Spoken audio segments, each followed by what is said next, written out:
மீண்டும் உங்களை நாம் சந்திப்பதிலே மிக்க மகிழ்ச்சி அடைகின்றோம். நான் இலங்கையில் இருந்து பதுளை போதனா வைத்தியசாலையில் இருந்து வைத்தியர் கிருஷான் வேதநாயகம். நாங்கள் பார்த்து கொண்டிருக்கின்ற விடயம் புதுமண தம்பதியினருக்கு இடையே ஏற்படுகின்ற இந்த செக்ஷுவல் லைஃப், செக்ஷுவல் ஹெல்த், பாலியல் சம்பந்தமான எழுகின்ற பிரச்சனைகளை பற்றி பார்த்து கொண்டிருக்கின்றோம். எனவே நிகழ்ச்சி உங்களுக்கு பிடித்திருந்தால் யூடியூப்பிலே பார்ப்பவர்கள் மறக்காமல் லைக் பண்ணுங்கள், ஷேர் பண்ணுங்கள். அதே நேரத்திலே மணி சின்னத்தை பெல் சைனை அமர்த்தி சப்ஸ்கிரைப் பண்ணுங்கள். டிக்டாக், இன்ஸ்டாகிராமிலே பார்ப்பவர்கள் மறக்காமல் ஃபாலோ பண்ணுங்கள். உங்களுடைய நண்பர்கள், உறவினர்களுக்கு இந்த நிகழ்ச்சியை நீங்கள் மறக்காமல் அறிமுகப்படுத்துங்கள்.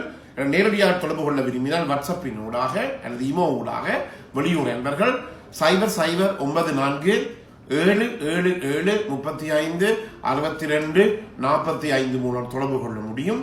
உள்ளூர் நண்பர்கள் 0777356245 மூலமாக தொடர்பு கொள்ள முடியும். எனவே இந்த பேசி செய்யப்படுகிற திருமணங்களிலே கொஞ்சம் பாலியல் சம்பந்தமான பிரச்சனைகள் இருப்பதை எங்களால் காணக்கூடியதாக இருக்கின்றது. ஆனால் இந்த பேசி செய்யப்படுகிற திருமணங்களாக இருக்கலாம் அல்லது காதல் திருமணங்களாக இருக்கலாம், இந்த ஆணுக்கும் பெண்ணுக்கும் இடையிலே இருக்கின்ற நீயா நானா என்று சொல்லப்படுகின்ற இந்த ஈகோ பிரச்சனை தான் என்னை பொறுத்த மட்டிலே ஒரு பெரிய பிரச்சனையாக நான் இவ்வளவு காலம் என்னுடைய 38 வருட மருத்துவ வாழ்க்கையிலே கண்ட ஒரு அனுபவமாக இருக்கின்றது.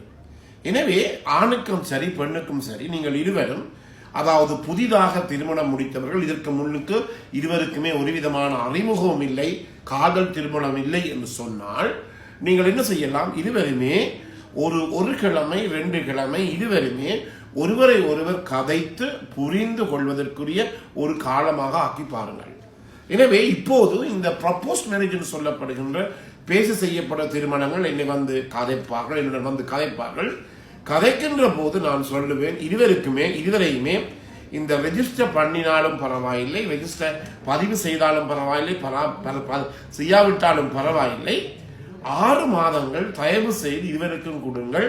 இருவரும் பேசி கதைத்து பழகி அளவாலாவி தங்களை புரிந்து கொண்டு தங்களுக்கு இருக்கிற என்னென்ன பிரச்சனைகள் இருப்பது என்பதை அறிந்து கொண்டு அதன் பிற்பாடு அவர்களுக்கு ரெஜிஸ்டர் பண்ணி அதன் பிற்பாடு திருமணத்துக்கு போங்கள். இது ஒரு பிரச்சனை இருக்கிறது என்னவென்றால், இந்த ரெஜிஸ்டர் பண்ணின பிற்பாடு, பதிவு செய்த பிற்பாடு இருவருக்கும் இடையிலே பிரச்சனை ஏற்படுமாக இருந்தால் கடைசியில் அது டிவோர்ஸுக்குத்தான் இப்போ நீதிமன்றம் போய்த்தான் முடியும் என்றபடியினாலே பயப்பட தேவையில்லை.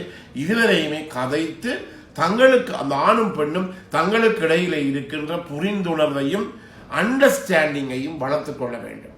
இது இந்த நிகழ்ச்சியை கேட்டுக்கொண்டிருக்கிற பெற்றோர், அப்பாமார், அம்மாமார், உங்களுடைய பெண் பிள்ளையாக இருக்கலாம், ஆண் பிள்ளைகளாக இருக்கலாம், இது முக்கியமாக கவனித்துக் கொள்ளுங்கள்.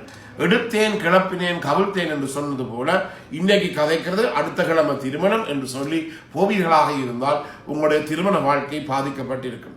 அண்மையிலே கூட எனக்கு ஒரு தெரியாது, என்னோட நண்பர், அவருடைய திருமண வீட்டுக்கு நான் போயிருந்த போது உண்மையாக அவர் திருமணம் முடித்து, அவருடைய அக்காவுக்கு திருமணம் முடித்து ஒரு கிழமையினுள்ளேயே அந்த அவருடைய அக்கா அந்த கணவனுடைய வீட்டிலிருந்து வந்துவிட்டால் இவருடன் திருமணம் செய்ய முடியாது, இவருடன் திருமண வாழ்க்கையை நடத்த முடியாது.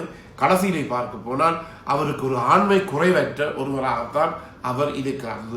டிரான்ஸ்ஜெண்டர் என்று சொல்லுவோம், அல்லது பைசெக்ஷுவல் என்று சொல்லுவோம், ஆண்மை திறனற்ற ஒருவராக அவர் இருப்பதை எங்களாலே காணக்கூடியதாக இருக்கிறது. எனவே இருவருமே ஒரு 6 மாதத்துக்கு பேசி கதைத்து பழகி இருக்கின்ற போது இந்த பிரச்சனைகளை எங்களாலே தீர்க்கக்கூடியதாக இருக்கும். எனவே நாம் இன்று சொல்வது என்னவென்றால், வடிவாக கேட்டுக்கொள்ளுங்கள், ஒரு ஹாப்பி செக்ஷுவல் லைஃபுக்கான ஒரு நிலையைத்தான் நான் உங்களுக்கு சொல்லுகிறேன்.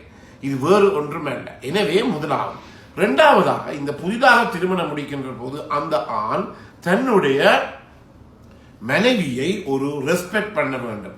அவரை என்னவாக இருக்கலாம், நீங்கள் ஒரு பெரிய வைத்திய நிபுணராக இருக்கலாம், அல்லது பெரிய ஒரு ஆளாக இருக்கலாம், யாராக இருந்தாலும் முதலிலே என்னவாக இருக்கும், நீங்கள் உங்களுடைய மனைவி, அவர் எவ்வளவு படித்திருந்தாலும் பரவாயில்லை, அவரை மதிக்க கற்றுக்கொள்ள வேண்டும், அவரை புரிந்துணர்வு கற்றுக்கொள்ள வேண்டும், அவரை புதிய நாங்கள் கற்றுக்கொள்ள வேண்டும்.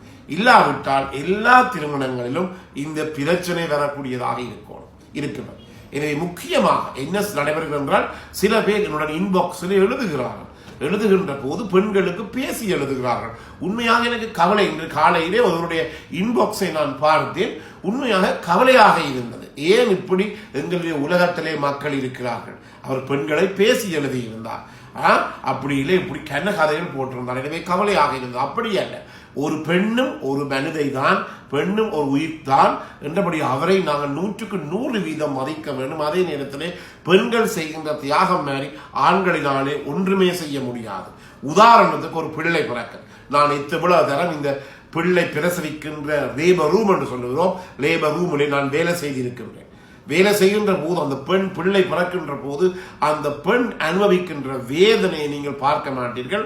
ஒரு ஆணுக்கு ஒரு சின்ன ஒரு ஊசி, டாக்சைடு என்ற ஊசி இதில் போடக்கூட படுகிற பாட்டை பாருங்கள். அந்த பெண் இவ்வளவு உங்களுக்கு தெரியும் எத்தனையோ 30, அதாவது சொல்லுகிறார்கள் 30, அதாவது அவ்வளவுக்கு ஒரு பயங்கரமான ஒரு வலிதான் அந்த பெண்ணுக்கு பிரசவத்தின் போது ஏற்படுகிற வலி.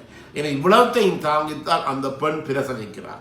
அடுத்ததாக ஒவ்வொரு மாதம் அவர்களுக்கு ஏற்படுகிற இந்த மென்சுரேஷன் அல்லது மாதவிடா எவ்வளவு கஷ்டப்பட வேண்டும் அதோட செய்யும். சில பெண்களுக்கு தாங்க முடியாது. எனவே இவ்வளவு கஷ்டத்தை மறந்துதான் ஒரு பெண் ஒரு ஆணுடன் திருமண வாழ்க்கையை வாழ வர இருக்கிறார். அதே நேரத்தில் உங்களுக்கு தெரியும், சிறு வயதிலிருந்து அந்த பெண்ணை அந்த தாய் தகப்பன் இவ்வளவு கட்டுக்கோப்பாக எல்லாவற்றையும் மூடி மறைத்து கட்டுக்கோப்பாக வாழ்கிறார்கள். பிறகு அந்த முதல் நாள் இரவிலே அவ்வளவு உடுப்பை உடுத்தி கலட்டி போட்டு அந்த ஆணுடன் இருக்க வேண்டிய நிர்பந்தத்துக்கு அந்த பெண் உள்ளாகிறார். எனவே இவையெல்லாம் பெண்கள் செய்கின்ற தியாகங்கள். தயவு செய்து இதை நாங்கள் உணர்ந்து கொள்ள வேண்டும். நான் பெண்களுக்கு சப்போர்ட் பண்ணி கதைக்கணும்னு சொல்லி அடுத்த முறை எனக்கு இன்பாக்ஸில் எழுத வேண்டாம், எனக்கு ஒரு பிரச்சனையும் இல்லை. இவற்றை புரிந்து கொண்டால் நாங்கள் பெண்களை மதிக்க கற்றுக்கொள்வோம். சில சமயங்களிலே இருக்கின்றது, இனங்களில் இருக்கின்றது, குடும்பத்துக்கு கட்டாயம் ஒரு பெண் பிள்ளை வேண்டும். அது மிகவும் முக்கியமானது.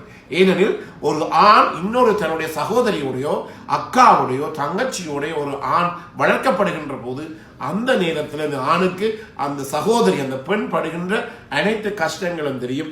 பெண்ணினுடைய மனையியல் சைக்காலஜியையும் அந்த ஆணினாலே புரிந்து கொள்ளக்கூடியதாக இருக்கிறது. எனவே கட்டாயமாக ஒரு பெண் பிள்ளை ஒரு குடும்பத்திலே கட்டாயம், ஒரு பெண் ஒரு குடும்பத்திலே கட்டாயம் இருக்க வேண்டும். எனவேதான் இந்த பேசி செய்யப்படுற திருமணங்களிலே காதல் திருமணத்தை விட கூடுதலான அளவு புரிந்துணர்வு இருக்கும். நான் சொல்லவில்லை பேசி செய்கின்ற போது எல்லா பேசி செய்யப்படுற திருமணங்களும் கடைசியிலே போய் நடுரோட்டில் நிற்கும் நான் சொல்லவும் இல்லை. ஆனால் என்ன பேசி செய்யப்படுற திருமணங்களிலே ஆணுக்கும் பெண்ணுக்கும் இடையில இருக்கின்ற இந்த அண்டர்ஸ்டாண்டிங், புரிந்துணர்வு, ஒருவரை ஒரு மதிக்கிறதே எல்லாம் காதல் திருமணத்தை விட கட்டாயமாக கூடுதலாக இருக்க வேண்டும் என்றபடியினாலே இந்த பேசி செய்யப்படுகிற திருமணங்கள் இருவருக்கும் இடையிலே கதைத்து பேசுவதற்குரிய நேரம் கிடைக்கவில்லை என்றால் குறைந்தது இந்த செக்ஸுக்கு இந்த பாலியல் உறவுக்கு செல்வதற்கு முதல் குறைந்தது 2 கிழமையாவது இருவருமே நன்றாக கதைத்து பேசி ஒரு இடத்துக்கு லெஷர் டைமுக்கு போய் பார்க்குக்கு போயோ பீச்சுக்கு போயோ அல்லது சினிமா தியேட்டருக்கு போயோ இருவருமே நல்லா சாப்பிட்டு ஹோட்டலில் போய் இருவருமே நன்றாக ஆடி அமர்ந்து கதைத்து ஒருவரை ஒருவர் நன்றாக புரிந்து கொண்ட பிற்பாடு இருவருமே பாலியல் உறவை வைத்துக் கொள்வீர்களாக இருந்தால் இந்த சிரக்டல் டிஸ்ஃபங்க்ஷன், இந்த பெரிமச்ச இஜக்குலேஷன் போன்ற ஒரு பிரச்சனைகளவே உங்களுக்கு ஏற்படாது. எனவே இவ்வளவு நாளும் நீங்கள் தருகின்ற அனைத்து ஆதரவுக்கும் எமது மனமார்ந்த நன்றியை தெரிவித்து விடை பெறுகிறேன். நன்றி, வணக்கம்.